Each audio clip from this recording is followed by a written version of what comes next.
Hello, my name is Nicole McIntyre, and this is a quick overview of paper 32446, Pandemic Pivots, the Successful Transition of an NSF Research Internship to an Online Format by myself and Dr. Catherine Amelink. This paper details the Transfer to Excellence Summer Research Program, which is an NSF-funded REU, and we provide summer research internships to students from the California Community College system. Typically, they spend 9 weeks on our campus conducting an independent research project in a STEM field and engaging in professional development and admissions preparation so that they can transfer to a 4-year program at the following summer. At the end of their internship, the students participate in a research symposium and prepare a research paper, poster, and presentation. In 2020, we were all prepared to offer our biggest program ever, and on March 9th, I accepted 20 interns to join our cohort. However, as we all know, the COVID-19 pandemic had really large effects on programs throughout the country and the world. So on March 16th, Alameda County, which is in the East Bay area, issued a shelter-in-place order, and our campus closed for at least 3 weeks. On March 19th, the state of California issued a similar order, and on April 4th and April 29th, these orders were continued. What this means is we had 20 students who thought they were going to have a life-changing internship at one of the best public universities in the world, suddenly living in limbo. On May 1st, using all the information we could find, we made the decision to transfer our 2020 program remotely, and 8 students were offered a remote internship experience.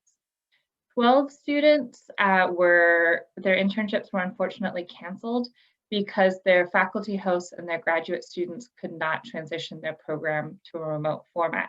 A lot of these people were excluded from campus. They had lost graduate students to go back to their home countries. By May 1st, we were all still in a state of chaos, and unfortunately, those 12 students were told to reapply in 2021 and were given priority for a future cohort. So our paper really details the design process for creating this remote program, including remote research projects that weren't just literature reviews, remote mentoring, a week-long boot camp, all of the professional development events, including field trips that we normally do in our residential program, including the really important component of building community when people are physically isolated throughout a state. We also detail in our paper the financials and challenges that we encountered along the way. I'm not going to cover them today, so I really encourage you to look at our paper if you're interested in designing a similarly remote program. What I am going to talk about in the remainder of this video is our outcome data for the summer, which shows that this remote summer program was incredibly successful. We always collect data from our participants, including 2 web-based evaluations, one before the program and one after the program. These evaluations ask students to rate their experience and also their confidence in many different research skills on a 1 to 5 scale. We took this data, we chose the 11 most relevant questions that looked at overall satisfaction with their program and support, the students' confidence as scientists, this is something we look at every year, and their self-efficacy. For the satisfaction questions, we compared the mean score of the remote summer to the mean scores of previous in-person summers. And for all the other questions, we looked at the mean change, or most often an increase, in the score between participants' pre- and post-program evaluation to see how the summer affected them.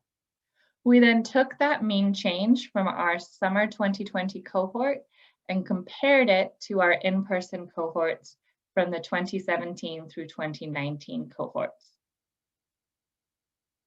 So the first measure we looked at were 2 data points related to overall satisfaction. We found that our remote interns all rated their program a 5 out of 5 in terms of very satisfied. And this was higher than the 2017 through 2019 averages of 4.74 and 4.51. Next, we looked at how the program enhanced the interns' confidence levels.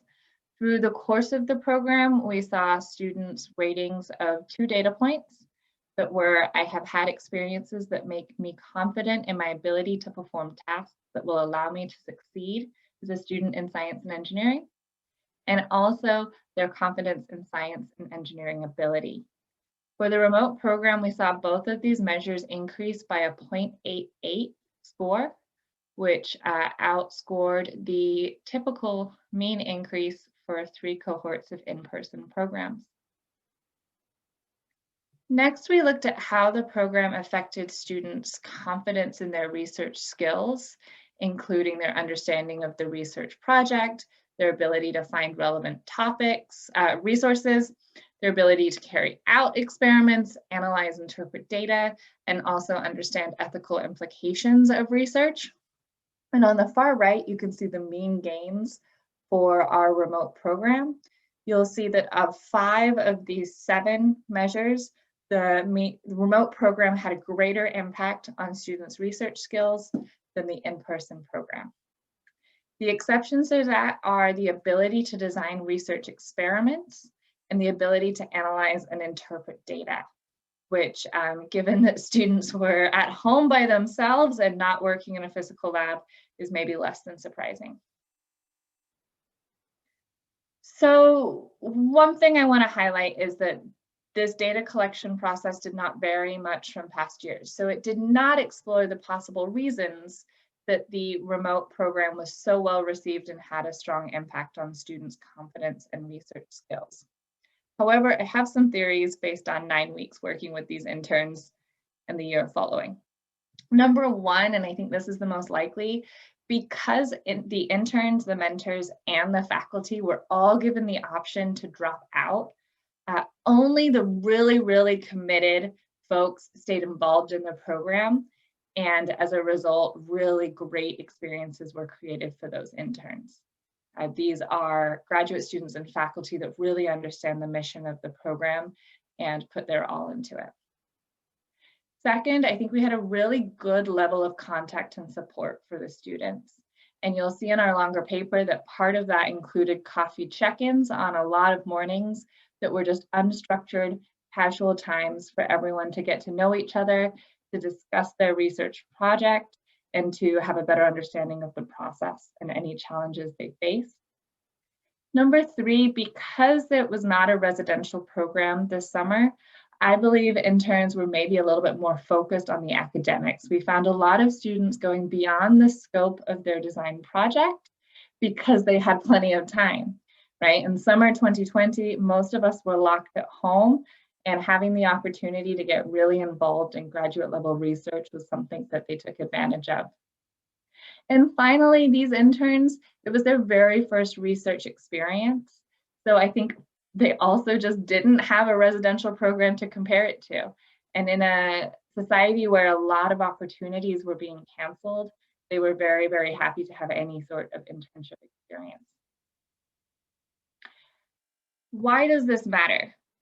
It matters because 2020 may not be a unique experience. We live in an evolving landscape and we have seen past pandemics. I think it is possible that we will have future pandemics and other environmental factors that make remote programs more feasible than residential programs. This includes this summer, we decided to again have a remote program due to the ongoing COVID-19 pandemic. And so we have 19 fully remote interns in 2021. Remote programs might also offer universities the opportunity to increase their access and inclusion. Residential programs have historically left some students out. Students who maybe have children who can't relocate, who are taking care of elders, who have full-time jobs, maybe have disabilities that their labs don't accommodate them for. If we're able to embrace and continue to support remote programs, my hope is that we can offer more research opportunities to more students, thus furthering the NSF's goal of increased workforce and increased inclusion of diverse researchers. And finally, for some programs, this might be a more economical option because you're not paying for dorms and food and travel, but you're able to focus whatever funds you do have on the resource components of a research program.